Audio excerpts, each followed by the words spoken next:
Viewers আসসালামু আলাইকুম, সবাইকে আমার চ্যানেলের পক্ষ থেকে স্বাগত জানাচ্ছি। জাতীয় বিশ্ববিদ্যালয়ের অধীনে অনার্স চতুর্থ বর্ষ পরীক্ষার প্রবেশপত্র কবে দেবে সে বিষয়টি নিয়ে আজকের ভিডিওতে আলোচনা করব। এ সংক্রান্ত যে নোটিশটি জাতীয় বিশ্ববিদ্যালয়ের ওয়েবসাইটে প্রকাশিত হয়েছে, চলুন সেটি দেখে নেওয়া যাক। এখানে বলা হয়েছে যে সংশ্লিষ্ট সকলকে জানানো যাচ্ছে যে 2023 সালের অনার্স চতুর্থ বর্ষ পরীক্ষা আগামী 8/7/2025 তারিখ দুপুর 2টা হতে অনুষ্ঠিত হবে।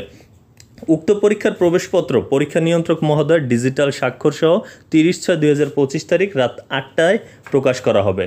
অর্থাৎ যে বিষয়টি জাতীয় বিশ্ববিদ্যালয়ের ওয়েবসাইটে এই যে পরীক্ষার অ্যাডমিট কার্ড সেটি প্রকাশ করা হবে আজ 30 জুন রাত 8টায়। তো কলেজ কর্তৃপক্ষ এরপর এটিকে ডাউনলোড করবে, ডাউনলোড করে প্রিন্ট করবে।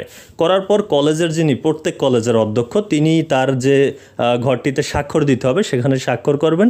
এরপর কিন্তু এটি শিক্ষার্থীদের মাঝে বিতরণ করা হবে। তো সেক্ষেত্রে 30 জুন রাতে যেহেতু এটি পাওয়া যাবে, অনেক কলেজ হয়তো 30 জুন এটি করতেও পারবে না। সেক্ষেত্রে 1 জুলাই পহেলা জুলাই কিন্তু এটি হয়তো প্রিন্ট করবে কলেজ কর্তৃপক্ষ, তারপর প্রিন্সিপালের স্বাক্ষর নেওয়া।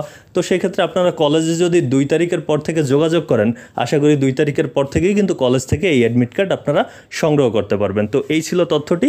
এতক্ষণ সাথে থাকার জন্য অসংখ্য ধন্যবাদ।